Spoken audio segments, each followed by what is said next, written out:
Добро пожаловать на вторую часть экскурсии по М10 Ахиллес с 17-фунтовой пушкой. Ну что ж, в начале первой серии я отмечал, что маска орудия этой машины значительно отличается от маски на оригинальном М10 с 17-фунтовкой. Дело в том, что эта машина использовалась армией Израиля, а израильтяне всегда хотят сделать все еще лучше, поэтому они слегка ее модифицировали. Как вы можете себе представить, наводчик в М10 изначально располагался в левой части башни в довольно стесненной позиции. Израильтяне переместили его место направо. Вместо прицела наводчика они установили спаренный пулемет. Не забывайте, что оригинальная машина — это самоходный истребитель танков. Во всяком случае, по мнению британцев. Пулемет на ней не требовался, да и армия США не видела в нем необходимости. Единственный пулемет, который им был нужен, это Браунинг М2 калибра 12,7 мм. В оригинале эта башня исключительно с ручными механизмами поворота и наводки. Тут был большой маховик с простой системой шестерен, который нужно было быстро вращать, чтобы навести орудие в необходимом направлении. Естественно, израильтяне и здесь внесли свои изменения. Мы вернемся к этому через минуту.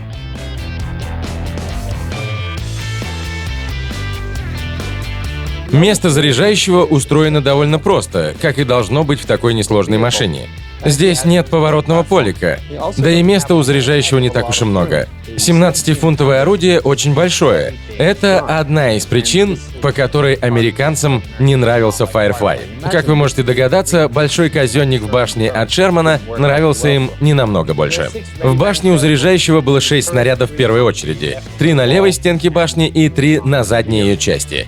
Также в задней части есть крепление для установки пулемета калибра 12,7 мм. Дополнительная укладка снарядов для 17-фунтовки находилась в нишах по обеим сторонам корпуса. Снаряды укладывались горизонтально.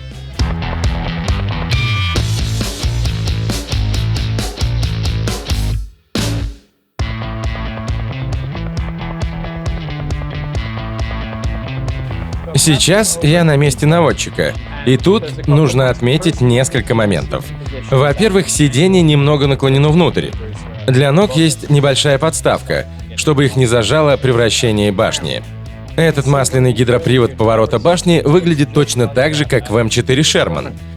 Так что это точно поворотный механизм с электрогидравлическим приводом. При этом прибора управления этим механизмом у наводчика нет. Вместо этого здесь есть провод, который ведет к месту командира. Похоже, сначала командир поворачивал башню в сторону цели с помощью силового привода, а наводчик уже доводил башню и орудие вручную. Повторю, что оригинальная машина была весьма незамысловатой. Для вертикального наведения орудия и на М10, и на его версии 17-фунтовкой использовалась простая червячная передача. Здесь сбоку большой маховик. В оригинальном М10 угол склонения орудия равнялся примерно 10 градусам. У 17-фунтовки же 5 градусов. Я измерил угол. Я опустил орудие вниз и взял угломер. Получилось 5 градусов. При этом, если измерять угол склонения 17-фунтового орудия по некоторым фотографиям, получится оригинальные 10 градусов. В чем же подвох? Единственное, что я могу предположить, это что имеется съемный фиксатор, который ограничивает угол склонения орудия 5 градусами. Сам я его не нашел, но, возможно, он находится за брезентовым чехлом, который защищает систему от мусора и грязи. Зачем британцы так сделали, я не могу сказать. Могу предположить, что из-за значительно большей отдачи 17-фунтового орудия нужно было избежать лишнего вертикального импульса, вызванного большим углом склонения. Так что, думаю, что угол склонения орудия ограничили для безопасности или по техническим причинам. Сейчас кто-нибудь, в частности британцы на европейских форумах, подумает, что я имею что-то против 17-фунтовки. Это не так. Мне не очень нравится Firefly из-за его маленькой башни с большой пушкой и со всеми вытекающими из этого проблемами. Мне также не нравятся подкалиберные снаряды для этой пушки, о которых все говорят, это же отличные снаряды. Это так только на бумаге. Если вы выстрелите таким снарядом в упор, он может пробить целых 230 мм брони. Но проблемой было то, что надо было стрелять именно в упор. Повторные испытания, проводившиеся в США с промежутком в несколько лет, доказали, что подкалиберные снаряды давали большое отклонение на любых дистанциях. Это отмечается даже в британских документах конца 1944 года. На сегодняшний день, хотя мы и согласны, что британцы исправили проблемы с точностью 17-фунтовых подкалиберных снарядов, все еще под вопросом, когда именно они это сделали. По известным мне данным, это было сделано после войны. Первым решением стали появившиеся примерно в 1946 году канадские подкалиберные снаряды. Конечно, орудие вело огонь не только подкалиберными снарядами. К концу войны широко использовались эффективные осколочно-фугасные снаряды с уменьшенным зарядом, которые летели медленно и красиво. Можно было легко увидеть трассер после выстрела. Еще одним типом снарядов были стандартные бронебойные снаряды с наконечником, которые могли пробить лист брони толщиной 190 мм под углом 30 градусов и летели довольно точно. Думаю, будет справедливо сказать, что Ахиллес с 17-фунтовкой был лучшим самоходным истребителем танков войны, по крайней мере, до появления М-36 «Джексон». При таком разнообразии снарядов наводчику было из чего выбирать. Всего в корпусе и башне машины хранилось около 50 снарядов. Возвращаемся непосредственно к управлению орудием. Перед наводчиком обычно находился телескопический прицел номер 43. Это прицел с трехкратным увеличением. Также здесь устанавливался панорамный прицел, которым мог пользоваться и командир. Индикатор азимута находился справа. Здесь рукоятки вертикального наведения орудия и поворота башни. Они находятся слишком близко друг от друга, расположены не идеально. Но если силовым приводом башни управлял командир, наводчику оставалось лишь хорошо прицелиться. Думаю, он бы мог с этим смириться. Теперь о самом орудии. Это стопор 17-фунтовки в походном положении. Крепится вот сюда. Фиксатор для оригинального 3-дюймового орудия не убрали, он находится немного дальше, но не думаю, что он кому-то мешал. Система огня проста, как дважды два. Это спусковой шнур. Он висит здесь и крепится вот сюда. Тянете шнур вниз, рычаг поднимается, эта штука двигается, а вот эта штанга задействует ударник. Система безопасности весьма хитроумна. Это нажимной стержень, который сейчас находится в безопасной позиции. Он соединяется с рычагом и предотвращает его движение. Чтобы начать вести огонь, нужно вытащить стержень и повернуть его. Теперь рычаг может свободно двигаться вверх и вниз. Точнее, он мог бы, если бы намертво не приржавел. Казённик с вертикальным затвором. Ограждение противооткатного устройства массивное. Чтобы перебраться с одной стороны машины на другую, вам придется через него перелезать. Также поэтому места заряжающего и командира немного тесноватые.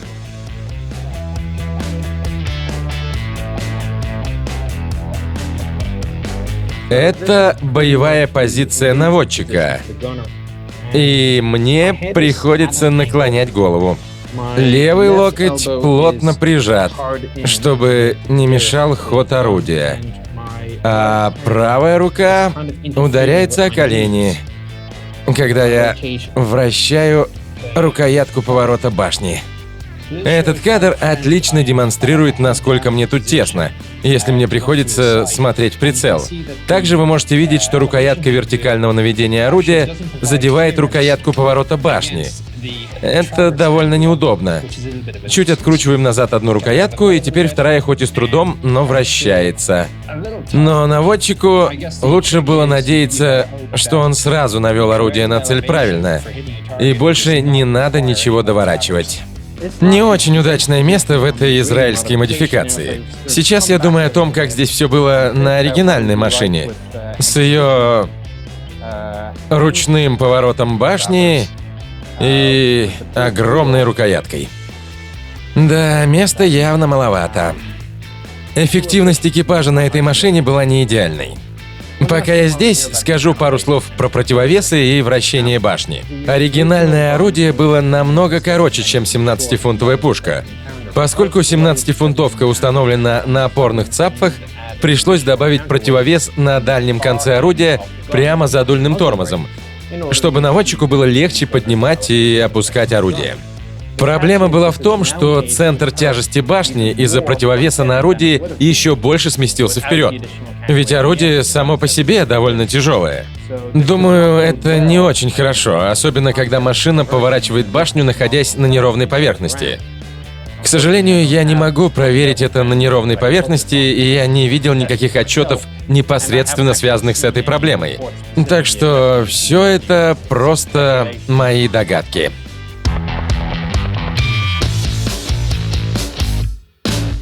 Место командира в этой машине расположено сзади справа. Он сидит на обычном круглом сидении. Стоит отметить, что оно очень удачно расположено на уровне опоры башни. Я могу немного расслабиться и поставить ноги на само сиденье. Сидеть здесь довольно удобно. Учитывая, конечно, что это машина с открытым верхом. Весь смысл истребителя танков в том, чтобы заметить противника и открыть по нему огонь первым. Исторически так сложилось, что кто первый стрелял, тот обычно и побеждал. Наверное, по нескольким причинам, но это самое важное. Если вы замечаете противника первым и стреляете в него первым, скорее всего, ситуация сложится лучшим образом именно для вас. Позади установлен пулемет калибра 12,7 мм. В американской версии машины боекомплект пулемета командира составлял 300 патронов. Здесь есть система внутренней связи. В оригинальных машинах это была единственная электрическая система, расположенная выше погона башни. С установкой электрогидравлического привода механизма поворота башни ситуация несколько изменилась.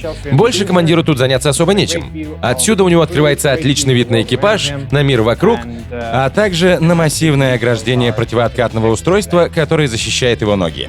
На этом с башней закончим. Двигаемся дальше.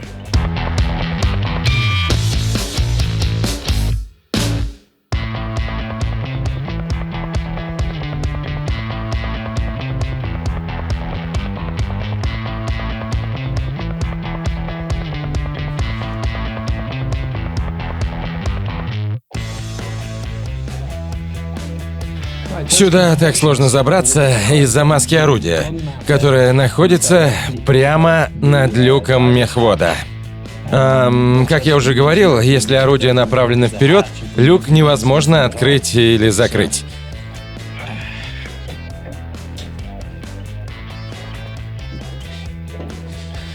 Вот так. Но спинки сидений откидываются.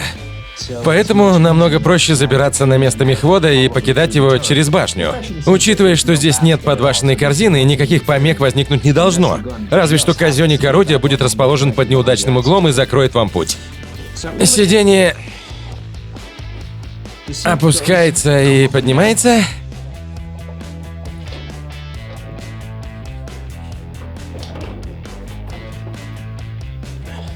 Довольно легко. Место мехвода будет последним в нашем рассказе, потому что помощнику мехвода делать просто нечего. Радиостанция устанавливалась в углублении справа от помощника мехвода, но у него нет приборов управления, нет курсового пулемета, так что он просто ехал рядом. Правда, есть перископический прибор наблюдения, так что он мог следить за обстановкой вокруг. Также прямо под ним находился аварийный люк на случай экстренной ситуации. Место мехвода в целом такое же, как и на других машинах на базе Шермана. Два рычага управления, которые также выполняют функцию тормоза. Радиус поворота фиксированный. На первой передаче он составляет минимальные 1,5 метра, а на высшей передаче почти 8 метров. Педаль сцепления находится слева, коробка передач справа. Это пятиступенчатая коробка с синхронизатором. На первой передаче машина мчится на бешеной скорости в 3,2 км в час, а при 27 км в час уже включалась пятая передача. Можно примерно представить распределение скоростей. Помимо привычной педали сцепления трансмиссии, у мехвода есть два рычага сцепления для каждого двигателя. Вы можете включить или отключить двигатели, нажав на педаль сцепления и потянув за тот или иной рычаг. Педаль газа. Здесь есть и акселератор, и ручной газ. Акселератор — это, конечно, педаль на полу. Инструкция по его использованию весьма содержательная. Чтобы двигаться вперед, нажмите педаль. Думаю, это сказано потому, что в то время не у всех были автомобили. Особенно, если танкист был из бедных городских кварталов. Ручной газ. Больше газа в верхнем положении, меньше газа в нижнем. Бывает, что при обзоре некоторых машин диаграмма в инструкции не всегда соответствует моим ожиданиям. Но в данном случае я знаю, что все правильно, потому что когда я нажимаю на педаль газа, рукоятка поднимается. Приборная панель слева. Это стандартная панель. Вы могли видеть такую в М4А2, если заглядывали внутрь. Здесь есть подсветка приборов. 2 индикатора давления масла, по-видимому, для каждого двигателя. Масляный термометр – индикатор уровня топлива. Можно проверить уровень топлива в каждом баке с помощью переключателя. В инструкции рекомендуется полностью использовать топливо в одном баке, прежде чем переключиться на другой. Не знаю, указано ли это с целью упростить процесс заправки, но так говорится в инструкции. Спидометр, 2 тахометра, по одному для каждого двигателя, кнопки стартера для каждого двигателя, переключатель света фар, светомаскировочные габаритные огни, затемненный свет, только стоп-сигнал и дальний свет. С помощью этого переключателя можно проверить температуру правого или левого двигателя. Это предохранители. А здесь сигнальная лампочка, загорающаяся при высокой температуре воды или низком давлении масла. Чтобы начать движение, для начала нужно активировать главный выключатель, который традиционно расположен за левым плечом. Затем выключаем рычаги сцепления обоих двигателей, потом наполовину выжимаем педаль газа и отпускаем ее. Нужно убедиться, что не загорится сигнальная лампочка давления. Если все в порядке, запускаем один двигатель с помощью стартера. Когда первый двигатель заработает, запускаем второй. Они должны немного разогреться. Нажимаем на педаль сцепления, включаем сцепление двигателей, коробка передач все еще в нейтральном положении. Отпускаем сцепление, двигатель соединяется с коробкой передач, и можно ехать. Можно запустить один двигатель с помощью другого. Например, стартер вышел из строя или стоит очень холодная погода, и вы не хотите разряжать аккумулятор. После запуска первого двигателя нажимаем педаль сцепления и соединяем оба двигателя с трансмиссией с помощью рычагов сцепления. Добавляем газ и отпускаем сцепление. Теперь один двигатель механически соединен с другим. Он должен завестись. Компрессионной системе не требуется электричество. В остальном здесь не так много всего. Коробка передач занимает довольно много места справа от мехвода, но так обычно и бывает. У мехвода есть подголовник, чтобы голову не мотало сильно назад. Над ним находится специальная подушка, чтобы он не повредил голову. А обычно мехводы носили мягкий пластиковый шлем, которого было достаточно, чтобы защитить голову от ударов и столкновений. Для людей ниже моего роста здесь вполне себе удобно. Я могу управлять этой машиной, в отличие от некоторых других, внутри которых я побывал. Я немного отвлекусь от темы. Да, рост у меня выше среднего. И если мне удобно в танке, то танкистам ростом ниже должно быть очень удобно. Значит, у них достаточно места для выполнения обязанностей, и их действия будут очень эффективными. И если мне неудобно, но я все еще могу управлять машиной, более низким людям тут будет неплохо. А если я вообще не могу управлять ей, то даже низкорослым танкистам, если они могут ей управлять, будет тесновато, немного неудобно, и их эффективность снизится.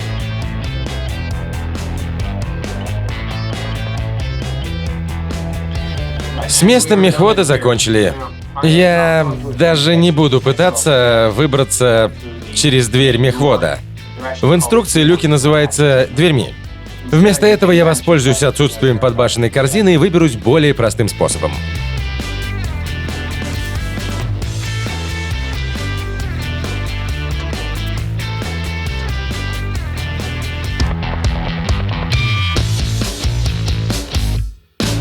Вот, пожалуй, и все. 1648 машин М10 были отправлены в Великобританию, и примерно на 2/3 из них установили 17-фунтовые пушки. Они обычно использовались группами по 4 машины, а также объединялись в смешанные батареи в составе противотанковых полков. Батарея обычно состояла из разных машин. Группы оригинальных М10, группы буксируемых 17-фунтовых орудий и группы буксируемых 6-фунтовых орудий. Экипажи этих машин состояли из военнослужащих Королевского артиллерийского полка, а не танкистов. Разница между доктринами использования истребителей танков в Великобритании и США была в том, что Королевский артиллерийский полк не использовал их только как противотанковый резерв в глубине обороны, хоть они и считались противотанковыми орудиями. Американские истребители танков были исключительно средствами усиления в глубине обороны. Британцы же использовали противотанковые орудия агрессивно, создавая противотанковые заслоны на пути наступающего противника. Американцы держали истребители танков во втором эшелоне, эшелоне, чтобы ответить массовым огнем по прорвавшемуся противнику. На корпусном уровне британская противотанковая артиллерия работала подобно противотанковым средствам пехоты. Здесь вопрос в деталях. По сути, это были ударно-огневые бригады. На этом все. Надеюсь, вам понравилась экскурсия по Ахиллесу. Увидимся в следующий раз.